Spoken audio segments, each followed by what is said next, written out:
Вітаю, гэта выданне навіну на Белсаце і я, яго вядоўца Настя Печанькова. 45 беларусаў замежжа трапілі пад пераслед рэжыму Лукашэнкі. Супраць іх распачалі крымінальныя справы, у тым ліку за сувязі з дэмакратычнымі сіламі. Паводле следчага камітэту прадстаўнікі беларускай апазіцыі правялі канферэнцыю «Новая Беларусь», падчас якой анансавалі новую ініцыятыву «Платформа-2025». На думку ведомства, праект мае намер, цытата, «кансалідаваць экстрэмістаў для каардынацыі дзеянняў у перыяд электаральнай кампаніі». Гэтак у ведомстве сцвярджаюць, што ідэнтыфікавалі 22 асобы, якія далучыліся да дзейнасці Святланы Тихановскай і якіх абвінавачваюць у змове з мэтай захопу дзяржаўнай улады.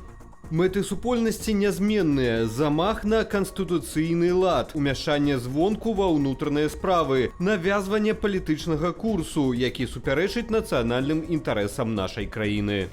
Таксама крымінальныя справы за ўдзел у экстрэмісцкім фармаванні завялі супраць яшчэ 23 беларусаў, што бралі ўдзел у сходах у межах чарговай гадавіны беларускіх пратэстаў сёлета ў жніўні. Паведамляецца, што следчы камітэт сабраў інфармацыю наконт маёмасці гэтых асобаў у Беларусі.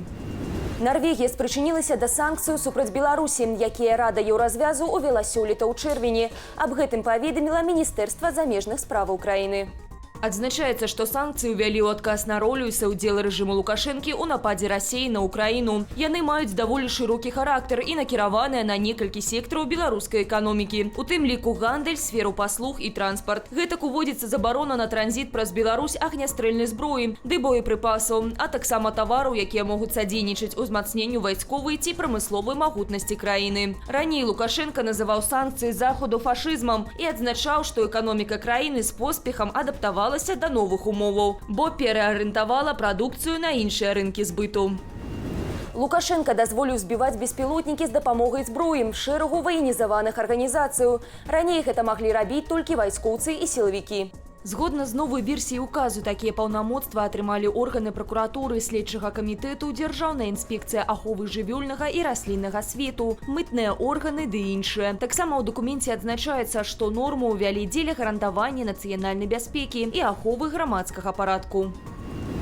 Міністэрства абароны абвясціла збор вайсковаабавязаных. Ён адбудзецца цягам аднаго дня у межах заняткаў для мабілізацыйнай гатоўнасці. Паводле ведомства, заняткі пройдуць з 8 да 11 кастрычніка ва ўсіх адміністрацыйных цэнтрах краіны. Курыраваць мерапрыемствы будуць старшыні аблвыканкамаў. Мэтай збору называюць павышэнне ўзроўню падрыхтоўкі і зладжанасці органаў кіравання тэрытарыяльнай абароны да фармавання тэрытарыяльных войскаў.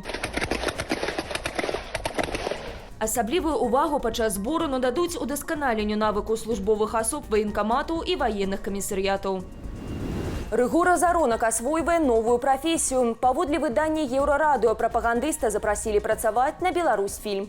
Паведамляецца, што Азаронак стане рэжысёрам дакументальных фільмаў студыі «Летапіс» і здыме 2 стужкі пра падзеі 2020-го. Раней Міністэрства культуры абвяшчала конкурс сцэнараў на гэтую тэматыку, аднак ніхто так і не даслаў ніводнага тэксту. Выданне адзначае, што прапагандыст атрымаў рэжысёрскую спецыяльнасць у Акадэміі мастацтваў. Ягонай выпускной працы стала карціна «Салдат Хрыста» Юры Бараб'ёўскі, прысвечаная расійскаму праваслаўнаму пісьменніку і канспіролагу. Пасля дэбюту Азаронак кіно не здымаў, абраўшы кар'еру на тэлебачанні.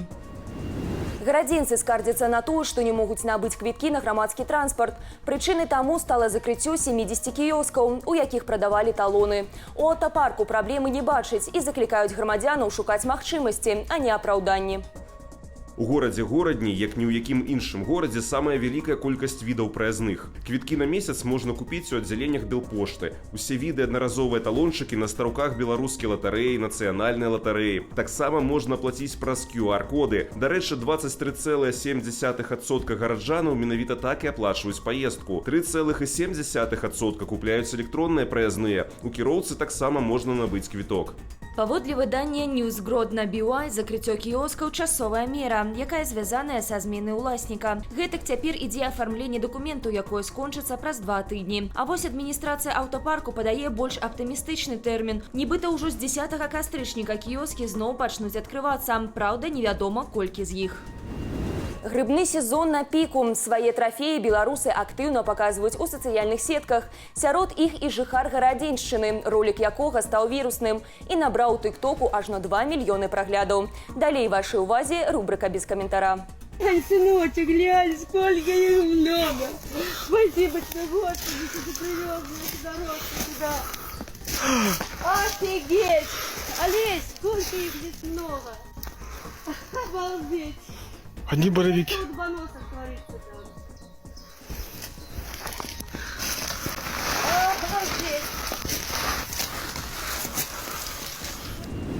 На гэтым я з вами развітваюся. Захвочваю ставіць лайки, каментаваць і дзяліцца нашым выданнем, калі гэта для вас бяспечна.